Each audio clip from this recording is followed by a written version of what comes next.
Hello everyone, কি অবস্থা সবার? আজকে এই বোতলটি দিয়ে তোমাদেরকে খুব সুন্দর একটি ডিআইওয়াই করে দেখাবো। আর এই বোতলটা আমি কালেক্ট করেছিলাম আমার স্টুডেন্টের বাসা থেকে। এরকম কিউট কিউট জিনিস কালেক্ট করতে আমার অনেক ভালো লাগে। তো এখানে তোমরা যে উইন্ডোটা দেখতে পাচ্ছ, এটা হচ্ছে একটা কাগজের তৈরি A4 সাইজের একটা ব্ল্যাক পেপার থেকে আমি এটা কাট করে নিয়েছি। তারপর হচ্ছে এটাতে ফেভিকলের যে গ্লুটা আছে সেটা দিয়ে বোতলের সাথে লাগিয়ে নিচ্ছি। তারপর হচ্ছে এখানে আমি জেসো অ্যাপ্লাই করছি, কারণ জেসোটা যদি বেস হিসেবে অ্যাপ্লাই করা হয় তাহলে যে কোনো কাজের ফিনিশিংটা খুবই ভালো লাগে। বিশেষ করে কোনো কালার অ্যাপ্লাই করার আগে জেসোটা ইউজ করলে ফিনিশিংটা দেখতে খুবই ভালো লাগে, খুব সুন্দর আসে। তো এখানে আমি এখন আরেকটা কালার তৈরি করব, হলুদ আর হচ্ছে লাল, এই দুটো একটু মিক্স করে কমলা টাইপের কালার করে নিচ্ছি। তারপর এখানে সাদা কালার ব্যবহার করছি, যেমনটা এতে দেখতে পাচ্ছ তোমরা। তো এই তিনটা কালার খুব ভালোভাবে মিক্স করে একটা কালার তৈরি করে নিয়েছি। আর এই কালারটা আসলে কি কালার আমি ঠিক বলতে পারছি না, বাট আমি এই কালারটাই ইউজ করব, কারণ এই কালারটা আমার কাছে খুব ভালো লাগে দেখতে। বিশেষ করে এই ধরনের ক্রাফট ওয়ার্কের ক্ষেত্রে এই কালারগুলো খুবই ফুটে ওঠে। তো জেসো ভালোভাবে ড্রাই হয়ে যাওয়ার পরে আমি এই কালারটা অ্যাপ্লাই করে নিয়েছি।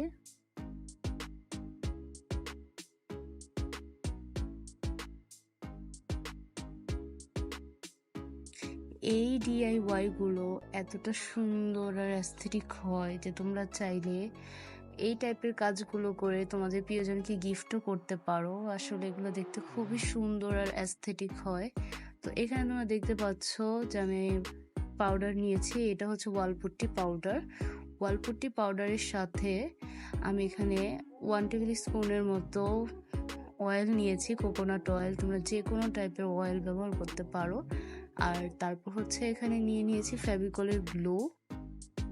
তারপরে তিনটা ভালোভাবে মিক্স করে পরিমাণ মতো পানি দিয়ে নিব। আর পেস্টটা এরকম হবে যেন খুব বেশি পাতলাও না হয় আবার ঘনও না হয়। এটা মোটামুটি টাইপের একটু ঘন হতে হবে, অতিরিক্ত পাতলা হলেও চলবে না, কারণ যেহেতু এটা আমরা 3D আউটলাইনার হিসেবে ব্যবহার করব, তোমরা ভিডিওতে দেখতে পাচ্ছ। তো এখানে আমি কোণের মতো তৈরি করে মুখটা আটকিয়ে নিয়েছি ওয়ালপুট্টির যে পেস্ট আছে ভিতরে দিয়ে। তারপর এখন হচ্ছে এখানে ওয়ালপুট্টির যে 3D আউটলাইনটা তৈরি করেছে এটা দিয়ে আমি আমার ইচ্ছা মতো ডিজাইন করে নিব। তোমরা তোমাদের মন মতো করে ডিজাইন করে নিতে পারো, আবার চাইলে আমার ডিজাইনটাও ফলো করতে পারো, টোটালি তোমাদের উপর। তো এখানে আমি 3D আউটলাইনারটা দিয়ে ছোট ছোট লতা পাতা তৈরি করে নিয়েছি। আর তারপরের মধ্যে আমি ছোট ছোট গোলাপ তৈরি করে নিব। আসলে কাজটা খুবই ইজি।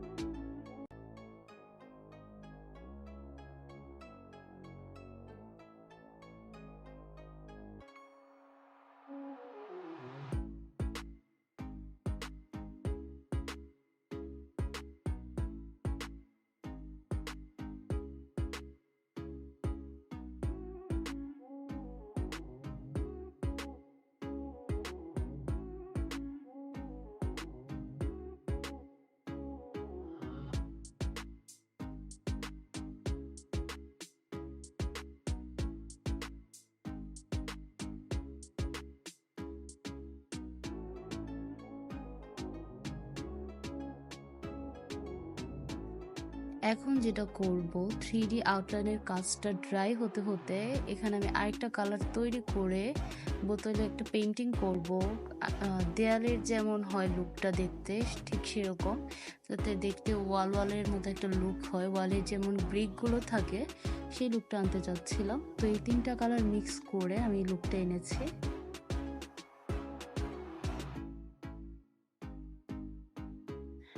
এই দেয়ালের লুকটার জন্যই এই বোতলের পুরোটা লুক চেঞ্জ হয়ে গিয়েছে, দেখতে খুবই ভালো লাগছিল।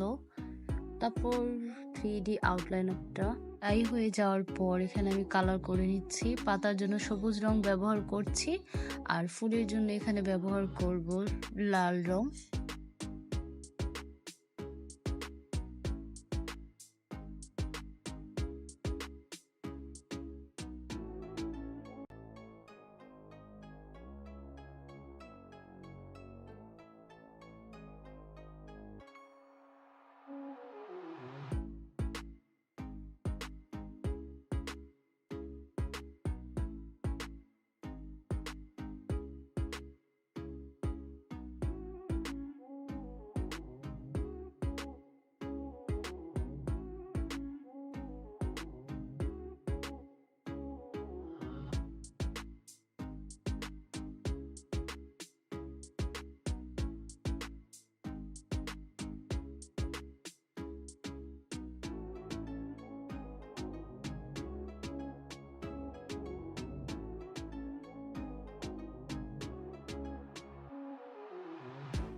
এবার লাল রং দিয়ে ফুলটা করার পরে এর মধ্যে এটা দেখতে যাতে একটা রোজ লুক আসে সেই জন্য উপরে আমি হোয়াইট কালার ব্যবহার করছি। ভিডিওতে যেভাবে দেখানো হয়েছে তোমরা ঠিক সেভাবেই করে নিতে পারো।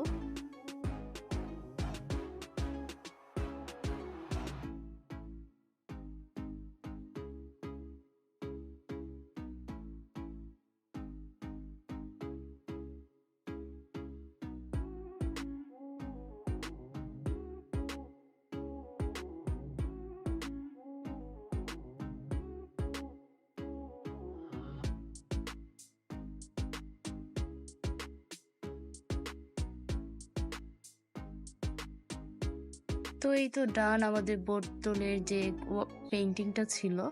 এরপর এইখানে আমি ফেয়ারি লাইট ব্যবহার করব। এটা তোমরা যে কোনো অনলাইন শপে পেয়ে যাবে খুব ইজিলি। আমি এটা দারাজ থেকে নিয়েছিলাম। আর এই লাইটটা দেওয়ার পরে দেখতে আরো খুব বেশি সুন্দর লাগছিল। তো কেমন লেগেছে তোমাদের এই কাজটা অবশ্যই কমেন্ট করে জানাবে। ভালো লাগলে প্লিজ শেয়ার সাবস্ক্রাইব করে দিও। দেখা হবে নেক্সট কোনো ভিডিওতে।